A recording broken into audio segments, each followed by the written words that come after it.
Before the star, before the Magi, before Bethlehem, you need to know who's sitting on the throne.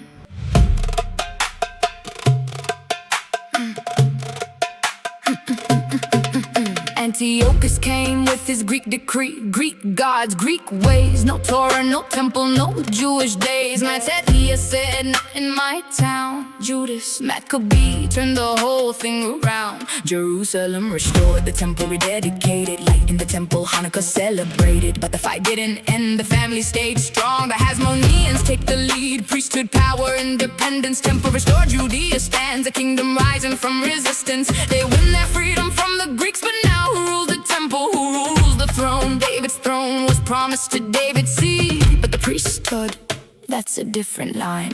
Go back to Solomon, go back to the first temple. Zadok, a high priest from Aaron's line, chosen in Solomon's day. The sons of Zadok held the high priestly line for generations through exile. Through the second temple, the name remains Zadok. So when the Hasmoneans take the high priesthood, some say, wait, where is Zadok's line? And now politics and priesthood start crossing every line. Meanwhile, two voices rise, heresy, Torah for the people, holiness every day. Don't let kings and politics pull God's people away.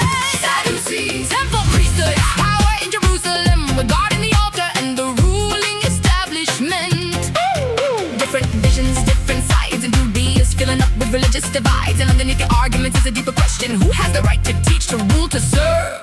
But some refused the new priesthood and carried Zadok's name. One went south to Egypt, Leontopolis became their place. Others vanished to the wilderness, to Qumran by the Dead Sea. They wrote beneath the desert sun, the sons of Zadok, we remain. Centuries buried in the caves, their scrolls beneath the stone. The temple fell in the desert slept, but Zadok was not forgotten. Meanwhile, the Hasmoneans keep expanding. They push south into Edom. The people of Edom are called to do meanings. The Hasmoneans conquer them and bring them under their rule. Become part of Israel. Circumcision, covenant, Torah. The Edomians are forcibly incorporated into the Jewish kingdom. But history has a funny way of turning around. The people they conquer will one day take the crown. And Edomian family rises. Remember this name? Herod, a descendant of Edom. The Hasmoneans brought his people in, and Herod would push the Hasmoneans out.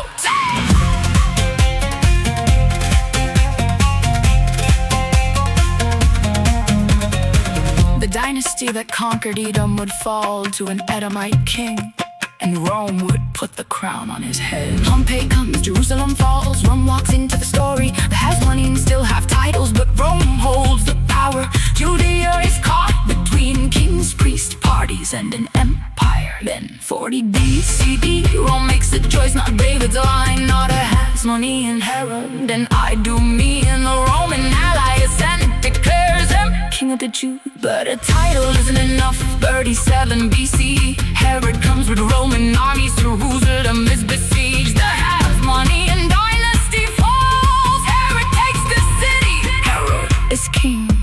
From 37 to 4 BC, he rebuilds Judea. He builds like a king, he spends like a king. He rebuilds the temple, but he rules with fear, because Herod knows he isn't from David's line. He's not Hasmonean, he's Rome's appointed king.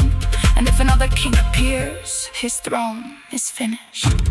Then, around 5 BC, the child is born. The promise steps into history. Quietly, Matthew opens the story. In the days of Herod the king, from the east, Magi are coming. They enter Jerusalem, may I ask, where is he who has been born King of the Jews?